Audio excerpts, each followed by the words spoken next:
Now we begin in Japan, where a powerful earthquake and several strong aftershocks have hit the north coast of the main island of Honshu, destroying buildings, tearing up roads and disrupting travel.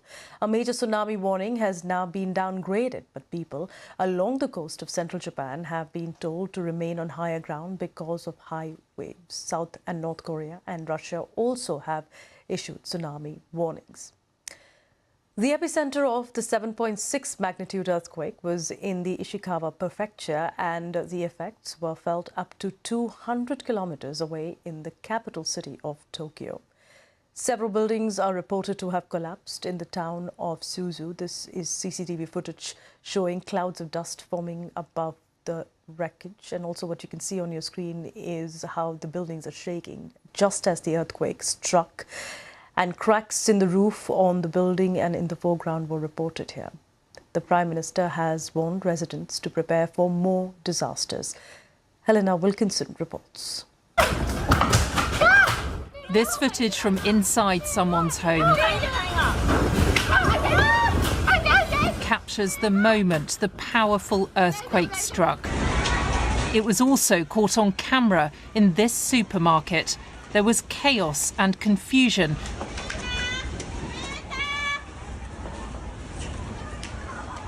And this is the coastline in Ishikawa Prefecture, in the central region of the country. Tsunami warnings have been issued, and people have been told to head to higher ground. I would like to ask all residents to continue to pay close attention to the occurrence of this strong earthquake.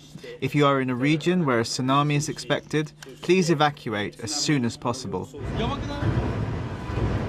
The 7.6 magnitude earthquake struck just after 4 in the afternoon local time.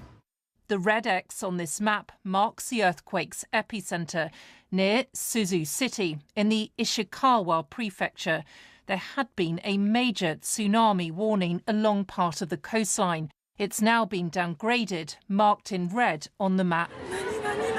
This earthquake is not as severe as Japan's 2011 one, which had a magnitude of 9 and triggered a tsunami, leading to a nuclear meltdown at the Fukushima power plant. This time, all nuclear facilities are currently unaffected.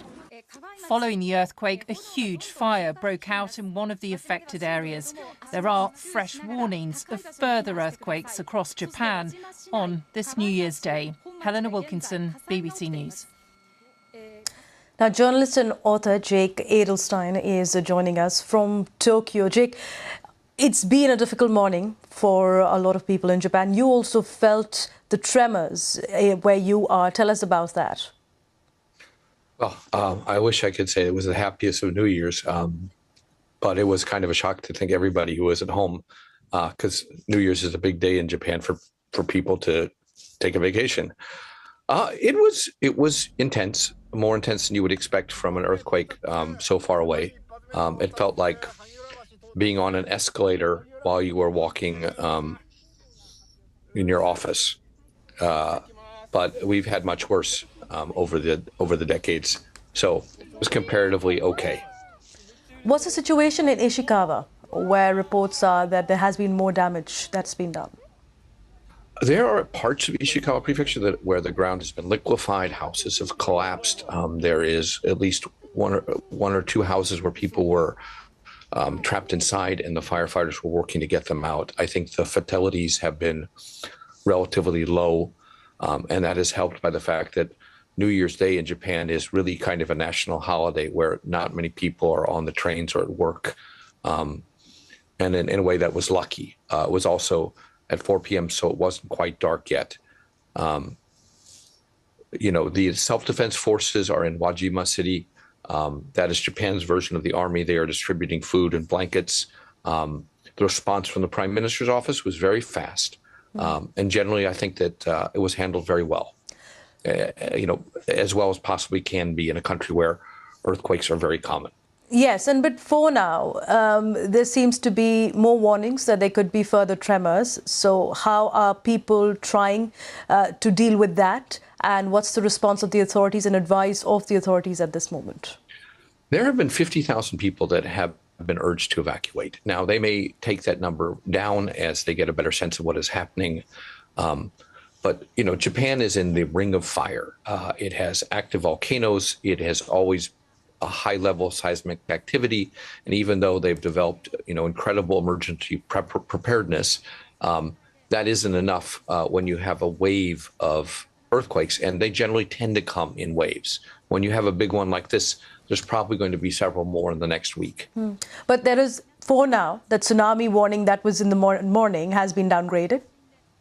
Yeah. The tsunamis, if they come, they usually come within the first 20 minutes or an hour of the big ones, depending on the epicenter of the earthquake.